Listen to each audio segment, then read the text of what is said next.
So to move on along, I want to introduce a friend of mine, Alan Gershenfeld, who's been in the game industry for 20 plus years. 20 plus years. Started at Activision and, well, it didn't start there, but left Activision to decide to join us in the transformational gaming movement. And I really have always gone to Alan as the person in the know who is actually has his finger on the pulse, is what I'm going to say, and what's happening in this arena. Because coming from academia and industry, I don't necessarily know those things, but Alan always has a clear understanding of who's doing what, where, and then of course his own company who's making incredible strides. So everyone, please welcome Alan Gershenfeld.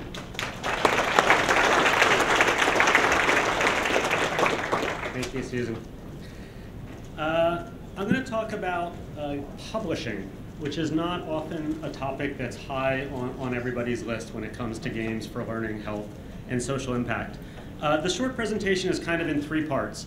I'm going to talk a little bit about my background and how I got here, because it really frames how I look at impact games and why I sort of instinctively put publishing at the forefront. Then I'm going to talk about a little bit about our company, Eline, and the methodologies that we are using, which are evolving constantly in terms of how we look at impact game publishing, and then very briefly talk about one case study. So very briefly, I started in the film industry in Hollywood and actually China in the 1980s, and the experience in China was very powerful when thinking about media in the public interest, a very different public interest there, but just the power of media. In the early 1990s, I got recruited into what was then a bankrupt game company called Activision. It actually had changed its name to Mediagenic. Some young guys bought it for a couple $100,000, moved it from Silicon Valley to Hollywood. Very interesting history, the rise and fall and rise and fall and rise of Activision. They hired me initially as the head of creative affairs. Then I became the head of production. Then I became the head of their studios in LA. These are some of the titles that I supervised in our studio. I watched the company go from about a dozen people to about 1,000 people, and it was really based on a rigorous set of publishing methodologies that were evolved over a decade and are still evolving at the company. And so I'll come back a fair amount to this experience. By the end of 1999, 2000, I was ready to move on. By that point, we were a big company. And our games were generating billions of hours of lean-forward entertainment. And it was clear that this medium could do incredible things. That particular management team was a very commercial-focused management team, and they've been very focused commercially. There wasn't really a community of practice at that point that had formed like this around games for learning, for health, for social impact, games in the public interest. So I actually left the game industry, and I got very interested in the notion of double bottom line businesses. How do you manage financial return and social impact? I helped form a company outside the game space. It was in the mobile web community space that was originally funded through an experimental double bottom line fund by the Rockefeller Foundation. I raised a bunch of venture money and strategic money with my business partners. And it was a very interesting process trying to manage multiple stakeholders in terms of finding that organic alignment of meaningful, measurable social impact and financial returns. At the same time, I was doing a bunch of work around media and in the impact space from the nonprofit side. I helped a friend of mine named Carolyn Barron start a nonprofit called Film Aid that shows films and teaches filmmaking in refugee camps around the world. Very interesting use of film for impact. And I also became chairman of this Games for Change organization, which was absolutely fascinating in its growth phase. So I got to see kind of a lot of what was happening around media and impact. As I sort of dove into the kind of Games for Change board role and into the community, a lot of the stuff that kind of we intuitively knew in the commercial game industry at Activision, there was really phenomenal research, a lot of folks in this room doing it, that was putting words to it. And a lot of these concepts map almost perfectly to what Jesse talked about this morning, whether it's failing safely, whether it's adaptive systems that adapt to different learners' modalities, whether it's giving players agency to make decisions and explore the consequences, perseverance, complexity, collaboration, all of the things you've heard throughout the day and you've probably heard at a number of these conferences, they're very real. They're just inherent in the medium. And it was great to start to see really rigorous research around these things. That this medium really is unique and is just full with incredible potential. But also, it was clear there was a big gap between the potential for the medium and the reality of sustainable products and services reaching large audiences that could genuinely be sustained to make meaningful impact at any scale. What we were seeing, originally my business partner and I were going to do some angel investing around companies that were interested in harnessing the power of games for impact. And what we saw was a lot of really interesting projects that were housed at university, housed at small developers, that had broken the back of something on a research level, but they didn't have teams, they didn't have management teams that could effectively bring these to market with a financial, impact-friendly, sustainable business model. And so we were also observing the incredible amount of high-risk capital that was coming from government agencies, NSF, Department of Education, actually multiple agencies, now many more, from philanthropy, led by MacArthur and Gates and a number of other high-profile foundations, from universities. Incredible high-risk capital with really interesting research-based insights, but not necessarily going into strategies that could scale. And the gaps might be technology, the gaps might be design, the gaps might be business model, the gaps might be personnel, stakeholder alignment. We were seeing a wide variety of gaps. So at that point, and this was a few years ago, I do think it's changing, we didn't really see an investable thesis. We felt like there needed to be an operating thesis. So we switched from Eline Ventures to Eline Media. And we decided that there really was a need for a publisher, a pure play publisher that was looking to partner with academia, philanthropy, nonprofits, universities, to help bring the most promising research into products and services that could scale with sustainable business models. It didn't feel like the game industry, which is in a fair amount of dislocation, would do that.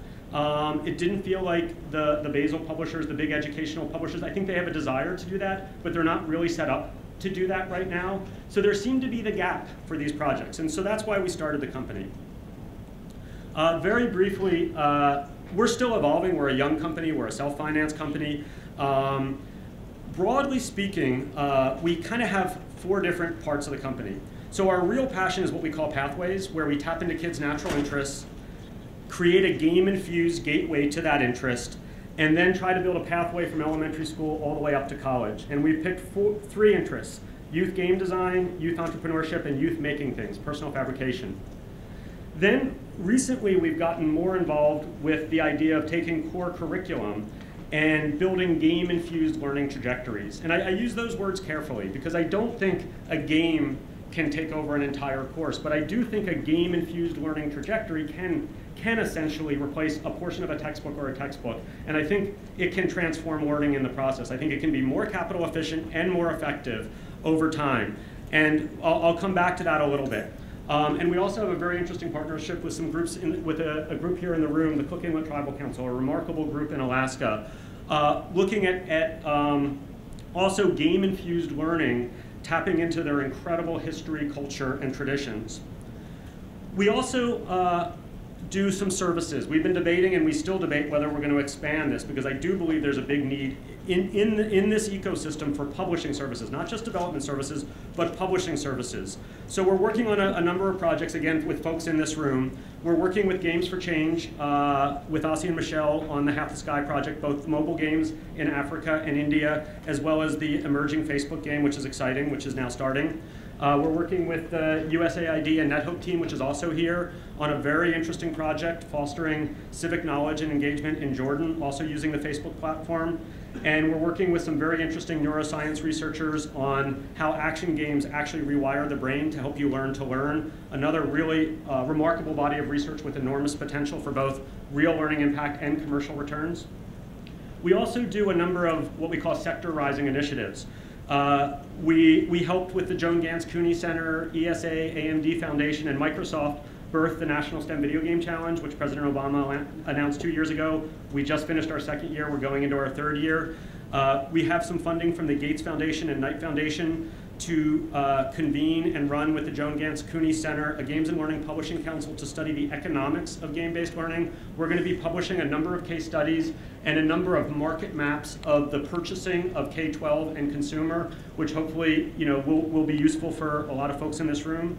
And I'm currently spending a year out in Arizona working with Jim G, Sasha Barab, and a whole group at ASU, creating a Center for Games and Impact to look at the full life cycle of game research, game development, and game entrepreneurship to help with rigorous methodology take things from research to scale. So this is kind of the meat of what I want to sort of express in this talk, that when you're approaching a game for impact, whether it's learning, whether it's health, whether it's broadly speaking social impact, there's a lot of things that you need to think about up front. And it's a tricky process, but the notion that you'll jump in and make a game and then figure out how to get it out there is one that we do not think is a recipe for success. You have to really think about the life cycle of who the game's for, where it's going, the context it's going to be used, because that has an enormous impact on how the game is designed and who should be making the game. And these are things you need to think through before you start the process. Otherwise, it becomes very, very difficult. Some of the broad best practices of commercial game publishers, and by the way, there aren't a lot of successful commercial game publishers. If you look at the Activisions and the EAs and now the Zyngas, there aren't a lot of people in that category because game publishing is really hard. Broadly speaking, what a game publisher does is provide capital for a game. They select a developer. It might be an internal team. It might be an external team. They supervise development. They ensure that the game fits within a broader portfolio and slate. They oversee the marketing, the distribution, the support, and whatever the business goals are. Essentially, if you're a foundation or a nonprofit or a university making a game, you are a game publisher. You may be an accidental game publisher, but you are a game publisher. You're providing capital for a game. You're selecting a developer, whether it's through an RFP or other process. You are responsible for making sure the game is effectively designed, developed, and produced.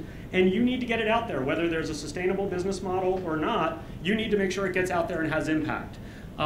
So I think it's important to understand the best practices. So I'm going to go through each of these. They're kind of in an order, but it's really all things that you need to think through kind of in parallel and juggle these things as you go through the process. The most fun part of my job, of our job, but also the hardest part of the job, is really understanding with our partners and stakeholders what is the impact that you want. Again, Jesse touched on this early this morning. We are always amazed when we work with almost any organization how hard it is to get the stakeholders aligned on what they're really trying to accomplish. And we as game makers, we can't make the game unless we have a deep understanding of what you're trying to accomplish and how you're going to judge yourself, how you or other people that you respect will assess what you're doing. The other interesting thing is, because we've done stuff that kind of cross learning, health, and kind of developing world stuff, there's different nomenclature and different language. So in the learning space, you have your standards, your state-based standards, you have your evolving Common Core standards, you have the kind of evolving social and emotional learning standards. People are also studying motivation, engagement, resiliency, persistence.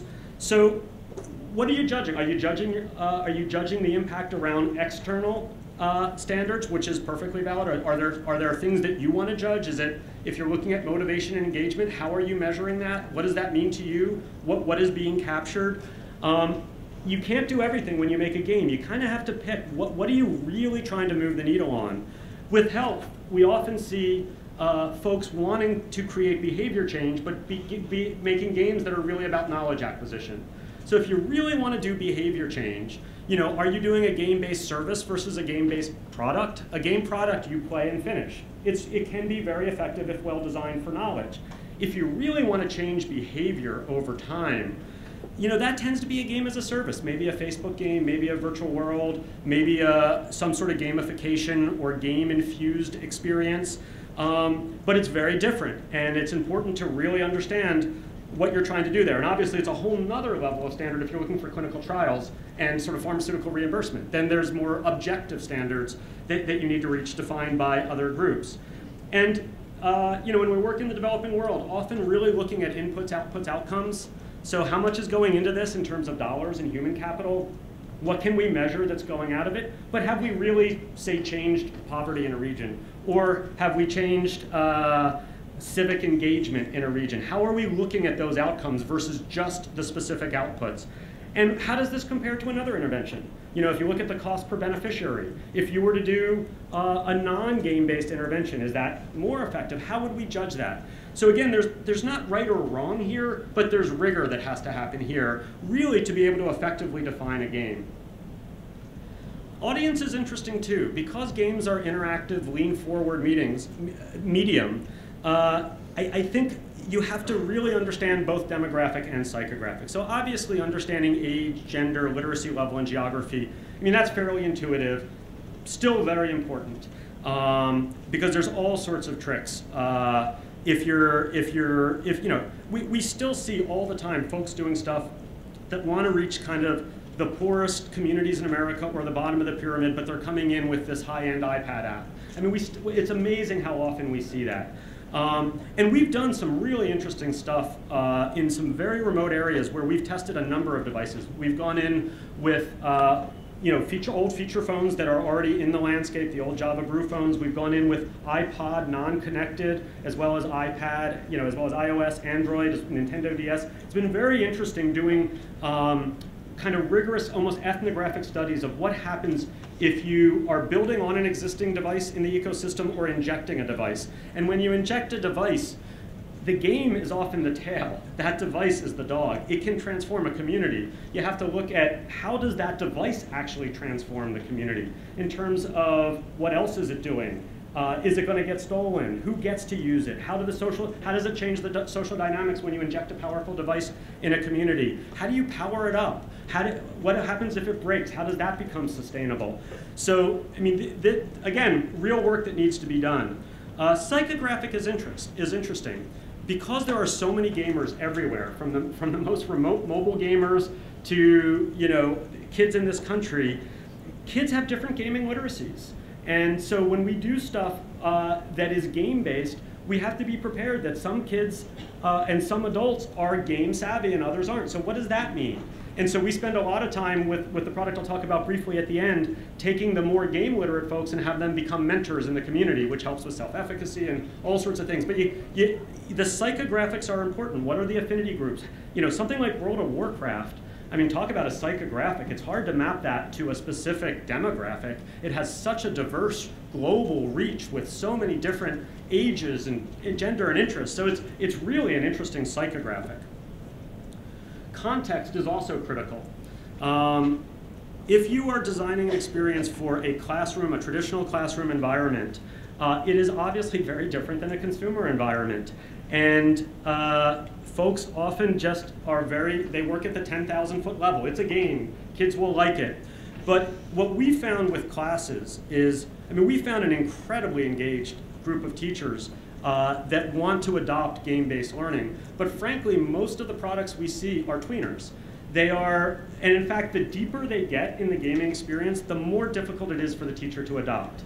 So really thinking through if you are getting something in a classroom, you are either replacing time or you are replacing money at the end of the day.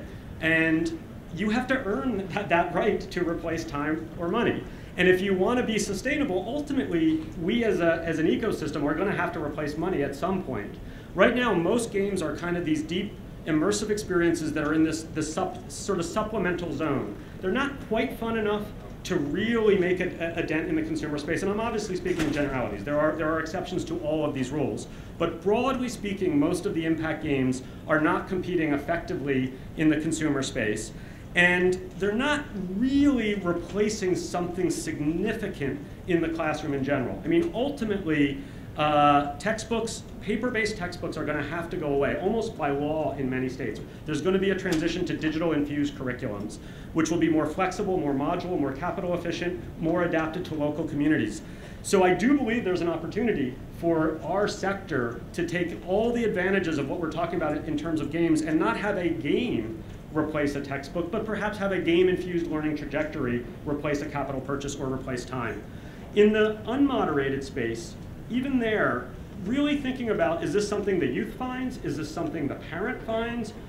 Who is finding it? Who is making the purchase? Who is telling whom about it? There's a real art to that. And then we've been really fascinated by the trend towards flipped classrooms, blended learning, where a lot of the learning happens outside the classroom, but then the teacher becomes a coach, a moderator. It's a lot of interesting pilots are happening all over the country.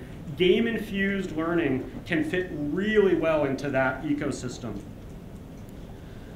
You guys are probably familiar with the range of platforms, but I think it is interesting just to kind of look at the sheer numbers out there. I think some of the platforms, like the USAID folks are here. I was fascinated to find out when we were doing our site visit in Jordan just how many PlayStation 2s, not PlayStation 3, how many PlayStation 2s are out there. What an interesting platform. And it didn't even make it onto this chart. There's a lot of interesting choices when you go into a community and look at what devices are there. And I think there are some devices that are being underserved by our community that could have enormous impact. But it's just interesting to kind of look at the broad numbers of what's out there. The other big distinction here is game as product versus game as service. And I think that's a critical distinction because often grants there's two big problems, I believe, with in general how grants are happening. First of all, they tend to be one-offs. So you'll do a one-off grant, you'll just be starting to make some progress on that one project, and then the grant runs out, so what happens? So that goes to how do you sustain this stuff financially, et cetera. But it's even deeper. Again, if you look at the top game franchises, if you look at the top commercial game franchises, many were built over many years, over many iterations, whether it's World of Warcraft, Call of Duty, Guitar Hero, Mario.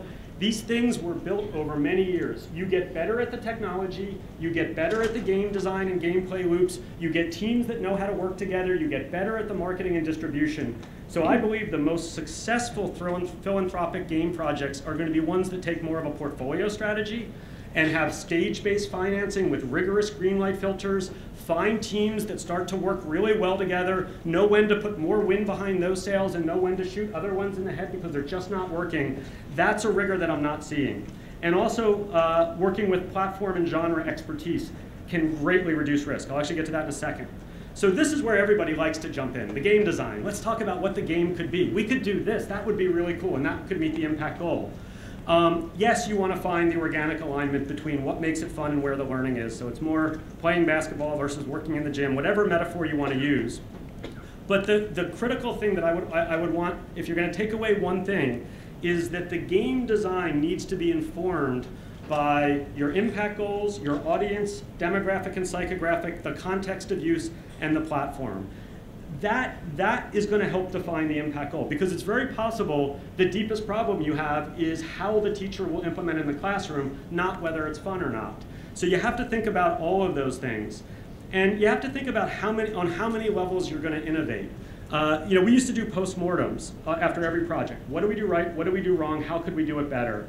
And one of the things that kept coming back is when we tried to innovate on too many fronts, we just failed, even working with some of the top folks in the industry.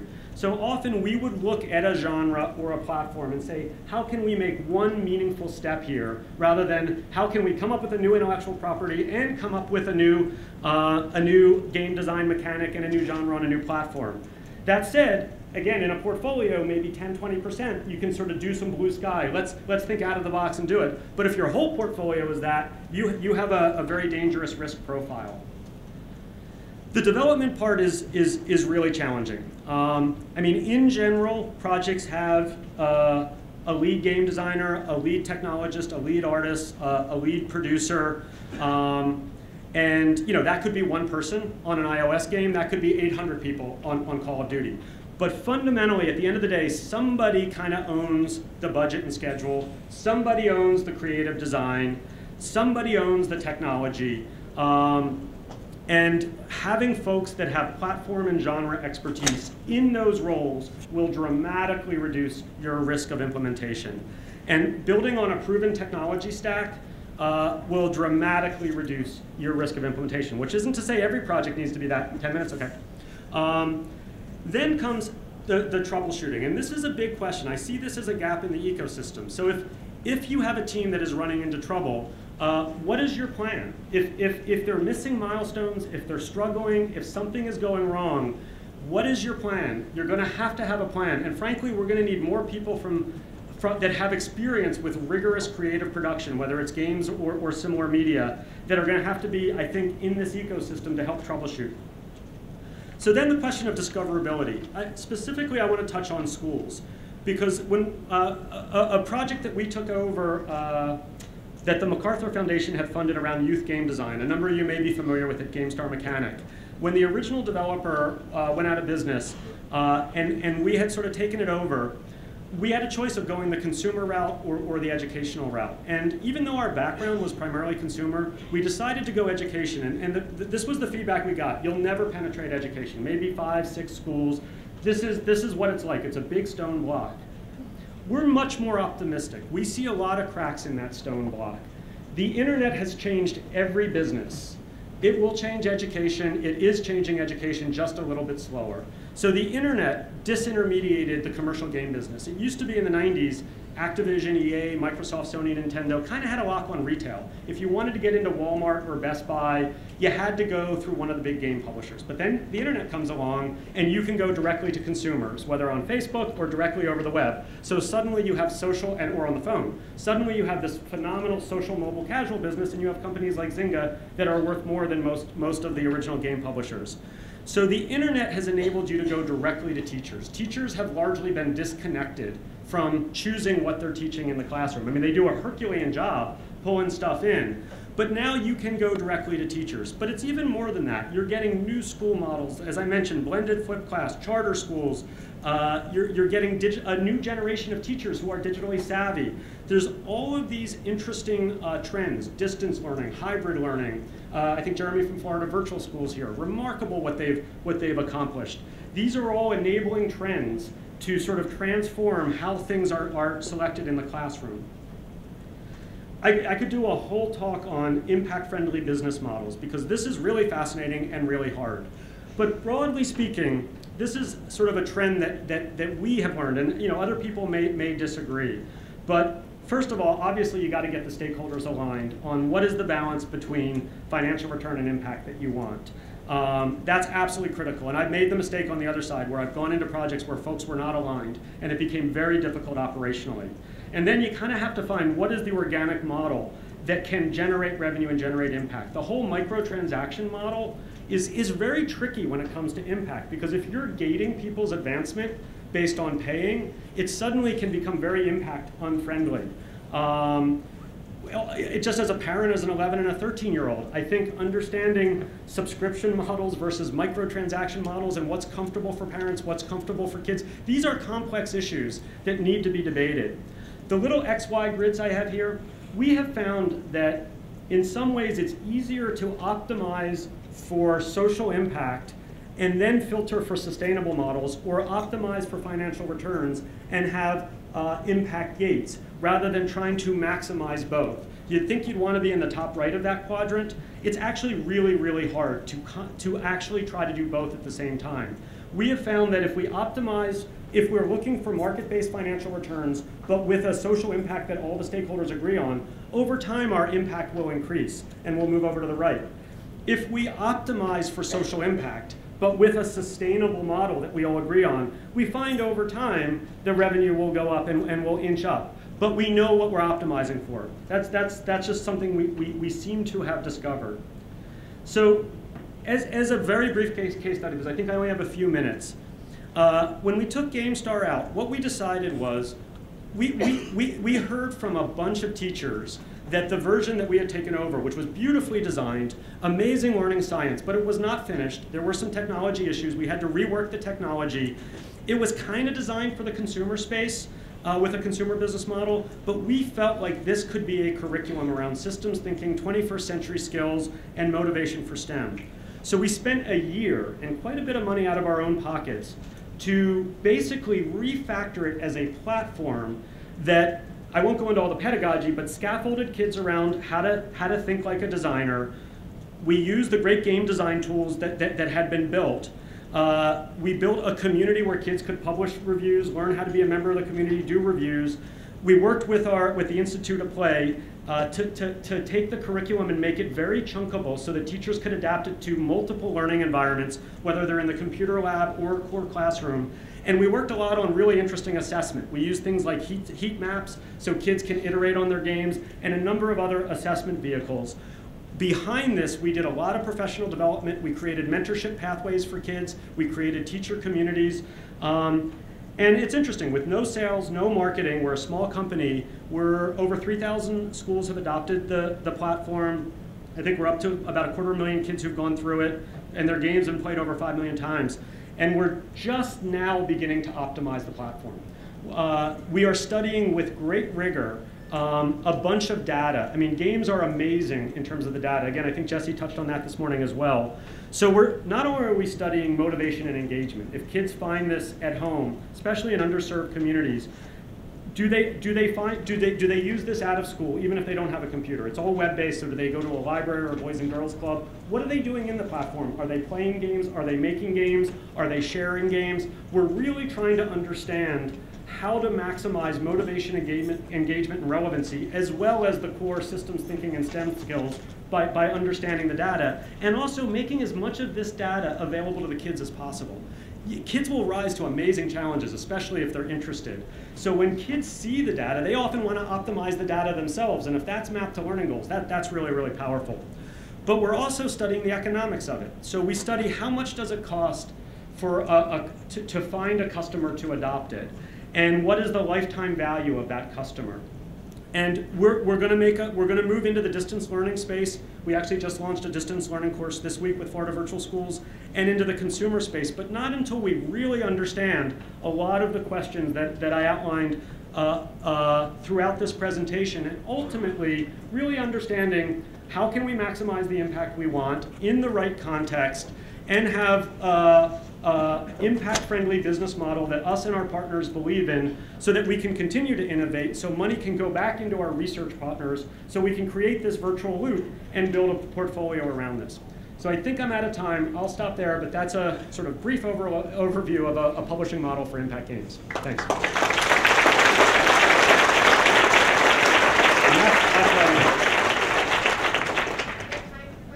Okay, questions? There's one in the back. Okay, where? I was curious, how do you think about the use of the word game? Because in the private sector or public sector, I was in the government, and if you say we want to use games, the inclination is probably to refer to the game with the connotation of, well, no, I don't want to use it. Do you think that maybe the name game needs to evolve as the industry evolves beyond just games? What do you think about that? Yeah, it's a great question. I think it's one that, yeah, so the question is just the word game. And is the word game limiting? How does it affect people's perception across the different stakeholders that we work with? I mean, it's a very. I am a fan of the word game. I think it's important when you use the word game to define the context that you're using it in. Because when you say the word game to sort of the average person not in our space, they tend to think of Call of Duty or World of Warcraft, where you may be talking about, you know, a mobile public health intervention. So when we use the word game, we qualify the context that we use it. The more provocative thing that we've been debating recently, and there was a good bunch of meetings at the GLS conference last week with a lot of folks in the space, where we were talking about this notion of game-infused curriculum.